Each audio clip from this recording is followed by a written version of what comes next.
Matt again from Amazing Discoveries, best card store in Tucson, but this time with a budget dinosaur deck profile. This one's got one expensive card, but I pulled it out of a pack, and the other one I did spend a little money on, but it's worth it because it's a super solid card.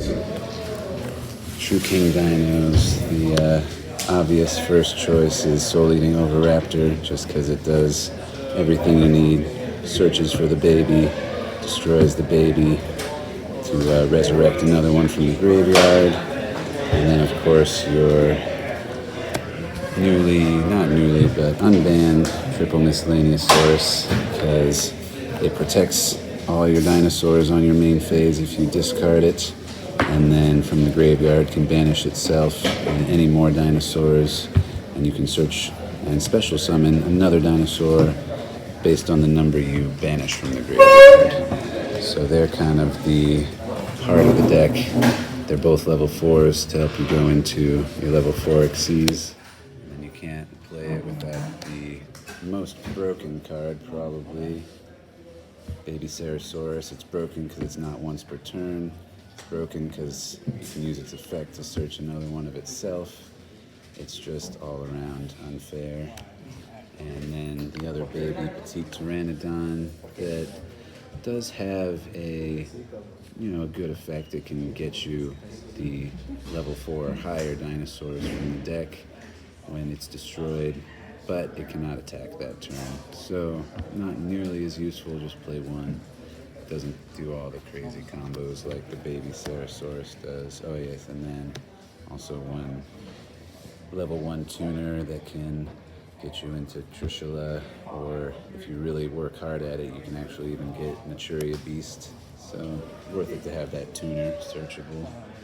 And then some one-off dinosaurs, the Dogoran, the Giant Rex, the Megalo Smasher X, the Overtex Coatulus, and the one Dino Wrestler Pancratops. No need to explain. So let's go to the True Kings next, since I already got those out. 3 of the water, 1 of the earth, and also 3 of the fire. Hold on, the earth guy just came off the ban list, right? Correct, yes. And it is very, very good, because if you manage to destroy 2 earth monsters to special summon it, you can also remove or banish 3 cards from your opponent's extra deck. So to special summon it, you can destroy at least 1 earth, and then if you destroy something else, you do not get the effect to rip 3 cards from their extra deck. But if both of the destroyed monsters are earth, it lets you take out their best extra deck plays. Also, he has the other effect. If he is destroyed by card effect, you can special summon either one of these, any worm type monster from the graveyard that is not earth type, or that is not earth attribute. Play 2 Ultimate Conductor Tyranno, just because he's your best way to destroy your opponent as fast as possible. Destroy a card in your hand to turn all their monsters face down, and he can attack every monster your opponent controls 1 time. And every time he attacks a defense position monster, you first deal 1,000 damage to your opponent, and if you do that, you get to send their monster that it attacked to the graveyard. So he's just great for clearing boards. He can be searched by Double Evolution Pill. He's a good, easy special summon if you happen to draw him in the hand. It's just, the boss monster. Also, we're playing some more level 9s, because like I said, I'm trying to just go True King of All Calamities Turbo.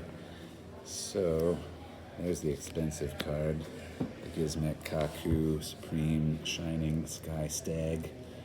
People probably know what he does by now, but if you or your opponent has a monster in the extra monster zone, you can special summon him on your turn, and then he has an ignition effect to equip a monster from the extra monster zone to himself, which can then be special summoned. So you want to do it to your opponent's monsters, not really your own, but it sometimes comes up if you have a link monster or anything in your extra monster zone. Just get a free body, a free 2750 body. Yeah, you don't have that many targets. For the rest of the spells, Obviously 3 Fossil Dig to search, 1 Monster Reborn because it's Monster Reborn, and 1 Double Evolution Pill to search with the Overtex Quadalus and to bring out your Ultimate Conductor Tyranno. And for the last of the spells, you got the field spells, Lost World. There's some cool plays you can make with Lost World. It gives every monster on the field that is not a dinosaur minus 500 attack and defense. And then if either player summons a dinosaur to the field, then your opponent will get a dinosaur egg token that is a level 1 normal monster with 0 attack, 0 defense.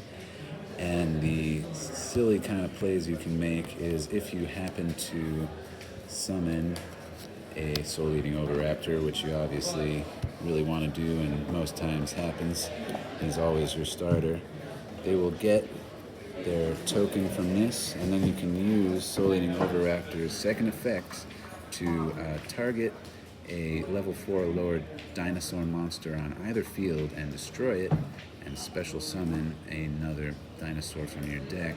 But the trick is, Lost World's final clause says, if a normal monster would be on the field, would be destroyed by a battle or card effect, you can instead destroy a dinosaur monster from your hand or deck. So instead of destroying their token, you actually destroy the baby Ceratosaurus from your own deck, and then get his effect from the graveyard to special summon another dinosaur. And it's just an all-around really solid card. Also, if they have that token, they can't target your dinosaurs until they get rid of that token. So yeah, definitely play it at 3. 1 Dragonic Diagram because we're playing all those True Kings, and then the Terraforming and the set rotation to hopefully search for that. I also just want this to have a chance going first. It's definitely better going second, but it's nice having the diagram and all those extra level 9s to hopefully, if you're forced to go first, get the True King of all calamity. Speaking of True King, play 2 of him. I've never really wanted 3. 2's always been pretty perfect. You know, if you summon it twice a game and you don't win, well, you probably didn't really have a chance of winning that game in the first place. And some level 4 Xyz, the Abyss Dweller, is just so nice to have against any graveyard deck. Salamandrates, Spiral plays like crazy in the graveyard. Everything plays like crazy in the graveyard in this format right now. Tornado Dragon, just because I have kind of a soft spot for that card, and you never know, destroying spells or traps, always good. And then I would probably play maybe 2 of this if I had a second one, but this is budget, and he's gone up in price a lot. But Dolka's still really good. He can negate monster effects and destroy the monster once per turn. Lagia is very nice because it negates anything. Normal summon, special summon, spells, traps, but you have to detach both of his materials to activate it. But he's a nice first turn play. If they make you go first, he's actually kind of one of the better things you can get out there. If you can get him and a True King on the field, you actually have a pretty good chance. The 2 Synchro plays. Trishul is also not a bad first turn play. You can at least get them 1 less card out of their hand. But it's great going second too. Obviously it banishes a card from their field, a card from their graveyard, and a card from their hand. So technically better going second, but if you're forced to, not a bad going first.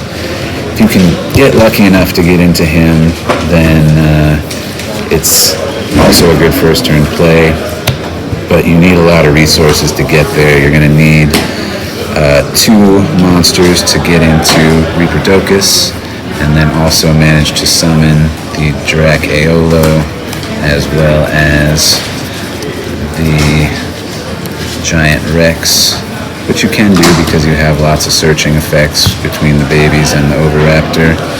The basic idea is you get the Aolo into the zone Reaperdocus points to. Reaperdocus turns him into an Earth type, or an Earth attribute, I'm sorry, and then you use Giant Rex because he is a level 4 Earth. You need a level 1, or an Earth Tuner, and a non-tuner Earth monster to go into Maturia Beast. Negates infinite spells, just a great all-around thing. So that's why we also play the Reaperdocus. And then last of the Link monsters, I know a lot of people don't really enjoy this card, and it is kind of just a win more card, but if you can ever get it on the field and have your ultimate conductor underneath it, you can just instantly win. So I like instant win buttons. Play one Boral Sword because you want to OTK as best as possible or get them close to death on your first turn if you can. And I like Saryuja a lot. You can end up with a lot of extra random monsters on your field and feels like you can't do anything, so he kind of unbricks you. I mean, drawing 4 cards is great all the time.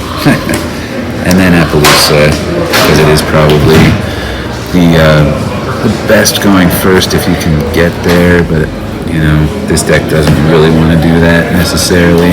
She's still outable by a lot of different spells and traps and stuff. So you didn't buy the Appaloosa?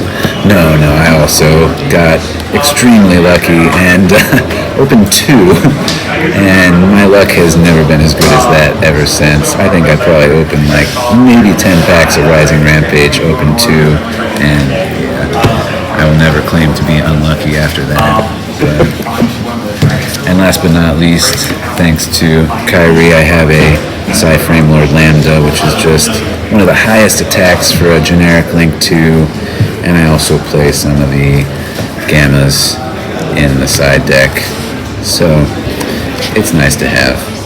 I can't really ever get the search effect off. I should probably get a Psy-Frame Lord Omega, and then that would maybe make that doable, but one of these days. And last but not least, a Nightmare Unicorn as well, just for having a Link 3 generic. I suppose if I had IP Masquerena, it would be the ideal target with her as well, but budget constraints, and also just never opened one of those as hard as we tried.